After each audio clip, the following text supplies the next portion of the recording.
They're all fantasy. Such a beautiful game of ups and downs. We love when these guys absolutely kill it when you don't own them or you have them. They get injured. They struggle a little bit. They play 25 minutes. I'm talking to you, Payne Haas. I'm talking to you, Adam Reynolds. I just love trading you out, having a bit of an issue. Really had faith in you, Reynolds. Trade you out. You get a 50 odd and an 87. It's beautiful. Thank goodness Munster actually played well last week, otherwise it'd be killing me. But Payne Haas, he's a special talent, isn't he? And obviously this time, he took more than the 1 week off that he was taking in between all those games and takes 3 weeks off now. Comes back with a bang. Obviously a terrific try there, which netted him, 18 points there.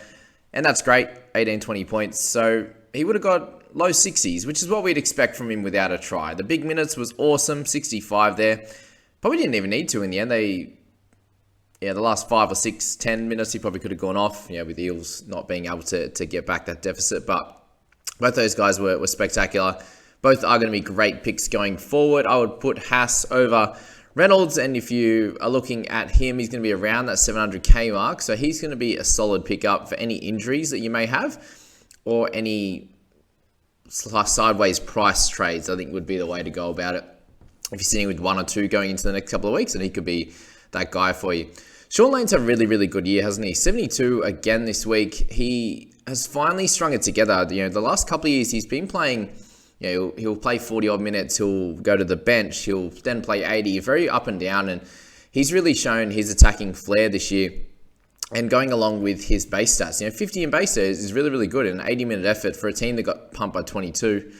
I think he was, really, really good. And just a little shout out to the Broncos for how well they are playing. The Eels have such a great team and are still scuffling even at home. So congrats to the Broncos. Missing Cobbo as well. Obviously Farnworth for the year. Eels are pretty well full strength and still couldn't get the job done. So unfortunate for them. Isaiah Papali'i, an awesome game for him. The 7 tackle breaks, the 3 offloads there. 47 in base is just exactly what we would hope for with Isaiah.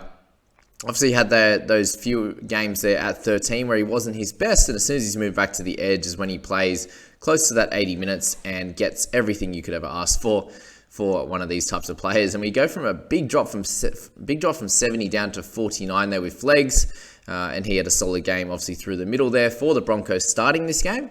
We had Brownie, who was actually over 50 and drops down to a 48. So actually did pretty well, to be honest, for a team and a player that was getting beat. Obviously being the Eels. So he did have that nice try assist on the left edge there. 30 tackles for 1 miss. Ran the ball like normal and actually kicked for 129 minutes. They got the 4 points there. Overall, a solid game for him, but still not that 50-point scorer plus that we were hoping for. Obviously close. But yeah, just in a team that's not playing well enough, he's not going to get all the attacking stats that he would hope. Obviously, the tackle breaks and offloads are usually there for him when they are winning. So yeah, not good enough for Brown. If you held on to him, you take the 48.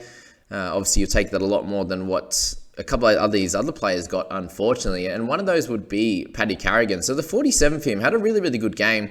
Obviously, a nice try assist through the middle, ball playing nicely. It was the 3 penalties, the 3 missed tackles, and the error that kind of did him undone a little bit. And the lack of tackles, obviously, in this game being a bit of a blowout in the end. So 44 in base is okay. 14 in the negatives is obviously the slide issue. He'll still be fine, but he's actually having a few of these games of recent time where he just doesn't get the 55 plus that we're hoping for. Something happens in each game, whether it's lower tackles, lower meters, or the negatives, that's actually stopping him from pushing to that next level. So Paddy, a little bit annoying for him. Madison, very, very strange for him. Obviously, them getting pumped a bit doesn't help, but 61 minutes is a lot higher than what he was getting when his PPM was above 1. So he was getting 55 minutes and scoring 65, or even getting a 70 in that time and stuff like that. So I don't think you can say too much about this game. He had the 1 offload only, 43 in base, which wasn't bad, but obviously the 3 missed tackles just hurt him and very minimal on the attacking stat side. So that was that for Maddo. Moses with the 40, still got to hold on to him, considering they're still a decent team. This is just obviously a tough outing for them. They won't come up against a top 4 side every week. So just think of that when you're looking at moving on guys from the Eels. Penasini, 35, so a much better game for him. Got a few tackle breaks, a few offloads, but he needed to be sold either way. And this is what makes me cry, seriously. So Reedy, all the frustrations from the start of the video comes from this. And Reedy was someone that I did not have in my side once last year, and he averaged like 70 and was just ridiculous. This year I was like, okay, we're gonna play with Reed this year. We're gonna muck around with him. We're gonna enjoy his scores and what he produces. And I personally think, there's probably a tiny bit of NL fantasy bias here, but I just don't think he's playing amazing football this year. Let me know your thoughts. If you think he is, then you can shut me down in the comments. That would be great. But let's just say last year, 50, let's just say he averaged 50 tackles approximately on a week-to-week, up and down obviously each and every week, but very minimal on the missed tackle side of things.